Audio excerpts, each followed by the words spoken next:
lui, on le connaît tous, hein. 2,5 millions d'exemplaires en 2 ans et demi. Quel dommage que ce modèle Y soit restylé au pire moment pour Tesla. Il y a un gros Tesla bashing et plus personne ne veut commander une Tesla.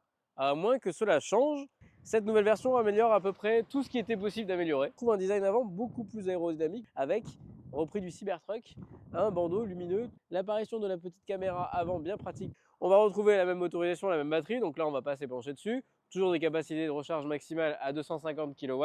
Alors ça c'est en pic 10 secondes, il faut le dire. Et il rechargera plutôt aux alentours des 180-190 kW et faire un 20 à 80 en un peu moins de 30 minutes. Alors, qui dit modèle Y dit grand coffre, quasiment identique à la phase 1, à la différence près qu'on va pouvoir rabattre les sièges de façon électriquement à la descente comme à la remontée. On aura surtout 841 litres de coffre, sauf que Tesla est un peu malin. Regardez, il n'y a pas de plage arrière, donc c'est 841 litres jusqu'ici, chose qui change tout. En fait, les 200 litres gagnés sont surtout à cet endroit. Mais là où Tesla enfonce le clou, ça se passe ici, à l'avant, avec un Frunk de pas moins de 114 litres. Y ranger non seulement les câbles, mais aussi y mettre les bières l'été, au frais, avec des glaçons. Avoir un petit bac d'évacuation, justement d'eau, ça c'est bien pratique. Donc on a notamment désormais un bandeau où il est écrit Tesla. Ce bandeau va refléter de façon diffuse indirecte la lumière, comparé à cet arrière qui était beaucoup plus traditionnel.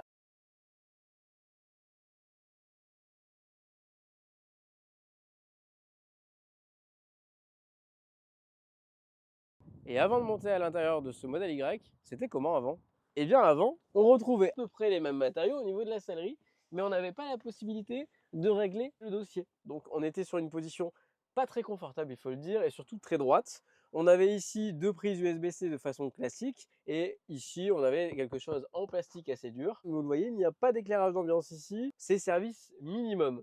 La marque a retravaillé intégralement l'habitacle. Déjà, c'est l'apparition de moquette jusqu'en haut un peu plus qualitative, de tissu ici recyclé qui n'était pas dans la première version, un matériau un peu plus qualitatif ici, c'est plus du plastique dur, c'est rembourré, et puis surtout, les deux prises USB-C ont migré en dessous et on a un grand écran. On pourrait regarder Netflix, YouTube, Twitch et également contrôler la musique. Et on peut également donc avec le petit bouton rabattre votre siège déplié.